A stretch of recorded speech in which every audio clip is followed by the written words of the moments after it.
इस दुनिया में ना तो कुछ मुश्किल होता है ना ही आसान होता है। सारा खेल मानने का है।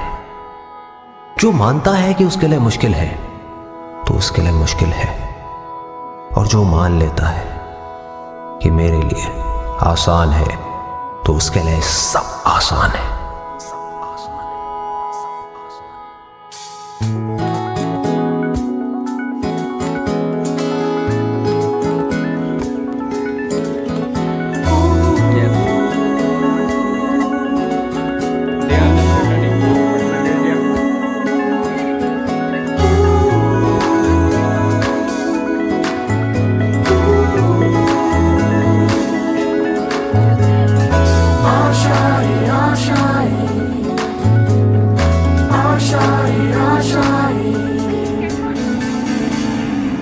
तेरी वो रफ्तार हो, रोके से भी तू ना रुके।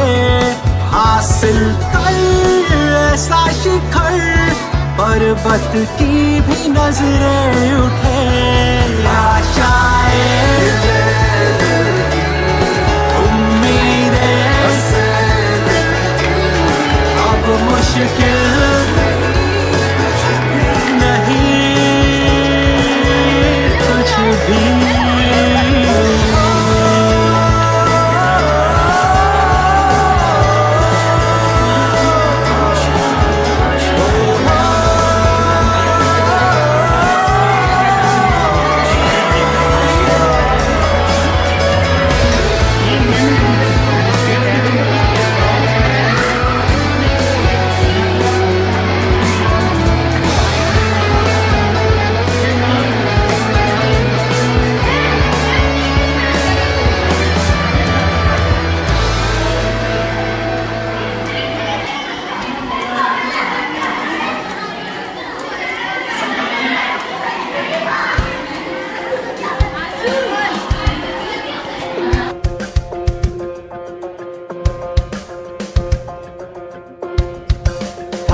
यही रास्ता है तेरा, तूने अब जाना है। हाँ यही सपना है तेरा, तूने पहचाना है। तुझे अब ये दिखाना है।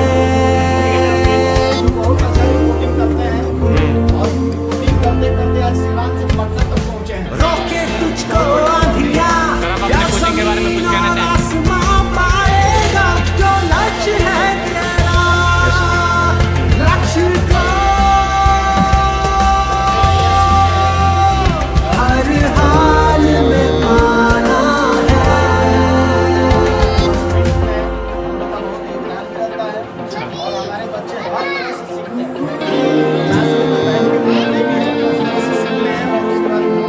हिम्मत से जो कोई चले, धरती हिले कदमों तले।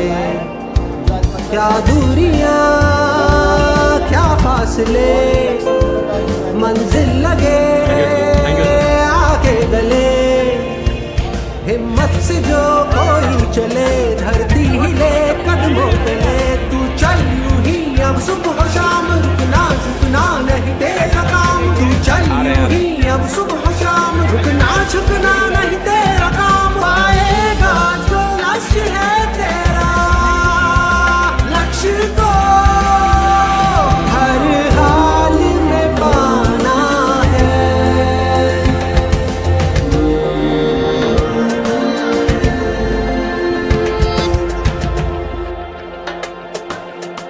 गिर गया तो क्या हुआ, गिरता वो ही जो चलता है। बस इतना सा करना है कि उठकर फिर से चलना है।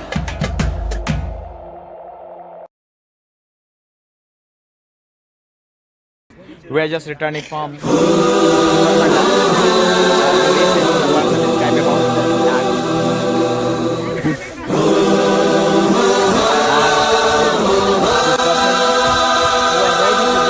the pose.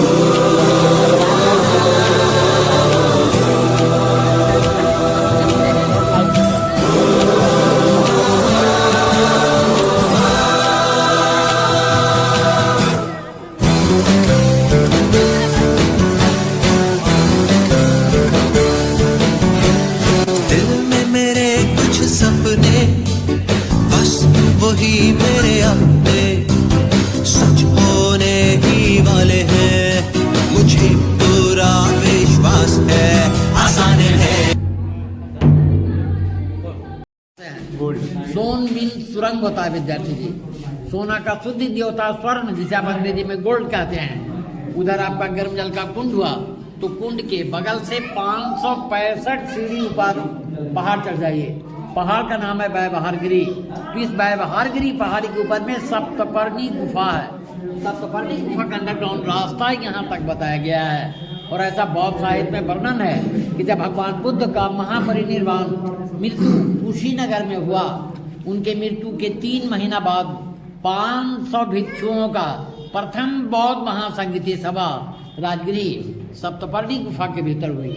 और बौद्धों की 3 धार्मिक पुस्तकें लिखी गई, सुत पिटक, विनय पिटक और अभिधम, मतलब त्रिपिटक। लेकिन उस समय मगध का राजा बिंबिसार थे।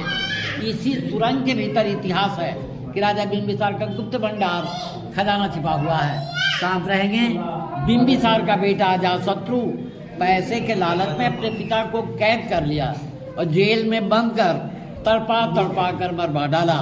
तो राजा बिंबिसार की पत्नी जो थी कौशल्या, गुस्से में आकर खजाना जैन मुनि गौतम स्वामी को दान कर गए। लेकिन वो तो साधु थे, धन का जरूरत था नहीं। वो अपनी तपस्या के बल पर ऊपर से पत्थर का दरवाजा बंद किए और एक मंत्र लिख दिए कि वह लिपि जो विद्वान पढ़ेंगे तो ये दरवाजा आप पे आप खुल जाएगी। लेकिन विद्यार्थी जी वो लिपि किसी ने पढ़ा नहीं। जब ब्रिटिश का समय आया तो सामने वाली जंगला से तोप लगाकर तोड़ना चाहा, लेकिन टूटा नहीं, यह दाग होकर रह गया। भारत सरकार तोड़ने का कोई कोशिश किया नहीं। क्यों?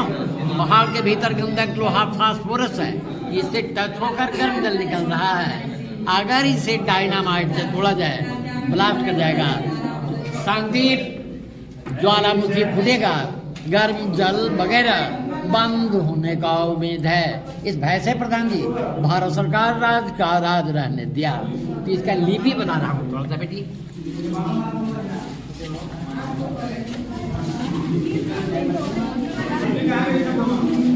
हाँ, जहाँ पर है वहाँ पर खड़े रहने। देखिए प्यारे बच्चों, यही प्राचीन जमाने का लिपि है। इसी लिपि के बारे में इतिहास बता रहा है कि लिपि जो विद्वान पढ़ेंगे who will read and decode the door can be open automatic। लेकिन ये लिपि किसी ने पढ़ा नहीं, संख लिपि नाम से जाना जाता है। अब हम लोग बाहर से बाएं चले दूसरी गुफा में, जहाँ प्राचीन मंदिर है। बताइए। तो नालंदा विश्वविद्यालय के तरह ये तो जंगलझाड़ी मिट्टी में ढका हुआ था। एशिया महादेश का द्वितीय विश्वविद्यालय हुआ नालंदा। प्रथम विश्वविद्यालय हुआ तक्षशिला जो पाकिस्तान में चला गया, और तृतीय विश्वविद्यालय हुआ विक्रमशिला जो भागलपुर में है। तो नालंदा में जो चाइनीज विद्यार्थी थे फाहियान और हुइनसंग साहब जब भारत भ्रमण यात्रा किए तो उनके भारत भ्रमण यात्रा के रिपोर्ट पर यहाँ की खुदाई जो है 1905 में लॉर्ड कनिंघम मार्शल ने करवाए तो 2 गुफाएं मिली। अब उसमें पूर्वी गुफा जो है ये 2 तल्ले का प्राचीन जैन मंदिर मिला, क्योंकि जब यहाँ से राजधानी बदलकर पाटलिपुत्र चली गई गुफाएं खाली पड़ गई। तो 1700 पूर्व जैन मुनि भैरव देव यहाँ से जैन धर्म प्रचार का वर्क स्टार्ट किए और वो यहाँ के पत्थरों पर जैन तीर्थंकरों का मूर्ति खुदवाए। लेकिन जब मुस्लिम का शासन आया, बख्तियार खिलजी जिन्होंने 1199 में नालंदा विश्वविद्यालय में आग लगाए, तो 12वीं शताब्दी में उन्होंने क्या बर्बाद किया। उस समय मगध का प्राचीन नाम था गिरिब्रज। तो गिरी का होता पहाड़ और ब्रज का होता वाष्णु। यहाँ पर 5 पहाड़ियाँ हैं। 1 नंबर का नाम आता है विपुलगिरी, 2 नंबर रत्नागिरी। रत्नागिरी का ब्रांच हुआ Girdakut, that was the meditation centre of Lord Buddha. 3 number Udayagiri, 4 number Sonagiri और ये 5 नंबर व्यवहारगिरी हुआ। इसी 5 पहाड़ के भीतर अब ऐसा अनुमान लगाया जाता है कि राजा बिंबिसार का महल रहा होगा, लेकिन हमेशा प्राकृतिक आपदा भूकंप आता रहा। महल तो जंगल झाड़ी मिट्टी में दब गया।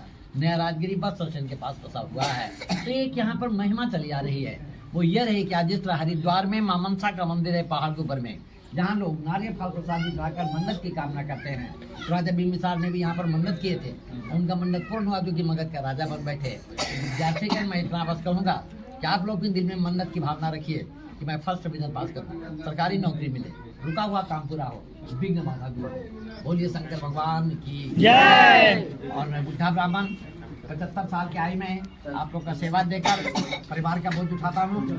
आप सबों से विद्यार्थी का यथासंभव मदद का आशा रखता हूँ। सरकार से किसी तरह का कोई पे नहीं विद्यार्थी जी, कुछ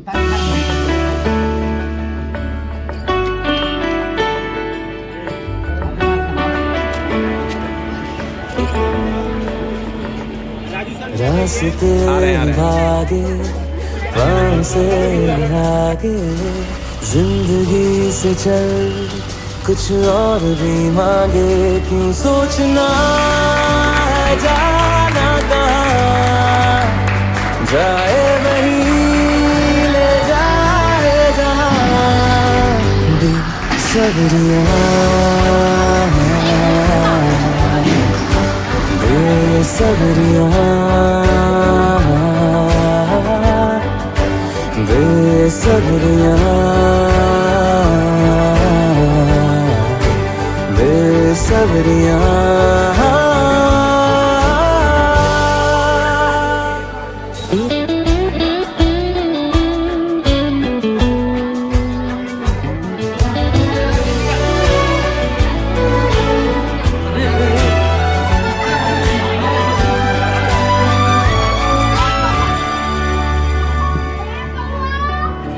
कदमों पे तेरे कुछ नहीं, इसमें एक और बादल झुकेंगे जब तक तुझे एहसास है, जागीर तेरी तेरा खजाना, ये तश्नगी है ये प्यास है,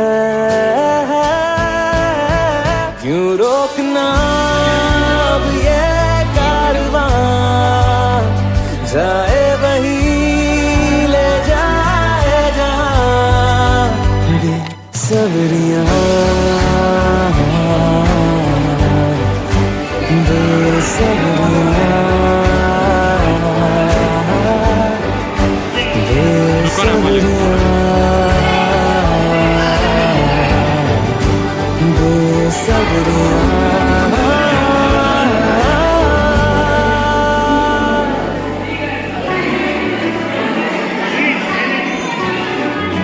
Hello, ma'am.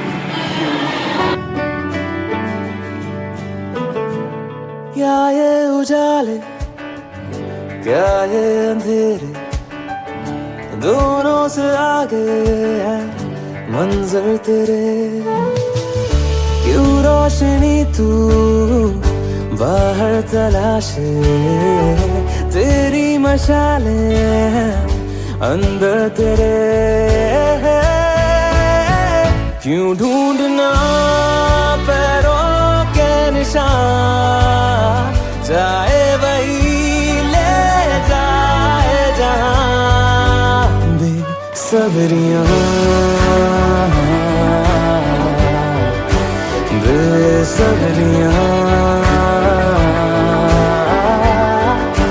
बेसब्रियाँ बेसब्रियाँ।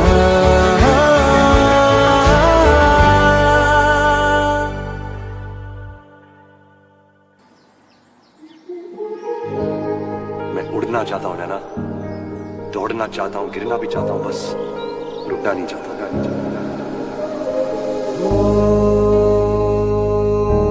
सफरनामा सवालों का सफरनामा, ऐ खुदा मुझको बता, तू रहता कहाँ क्या तेरा पता, हम तो यहाँ पे मुसाफिर हैं, जो ढूंढे अपनी मंजिल का पता।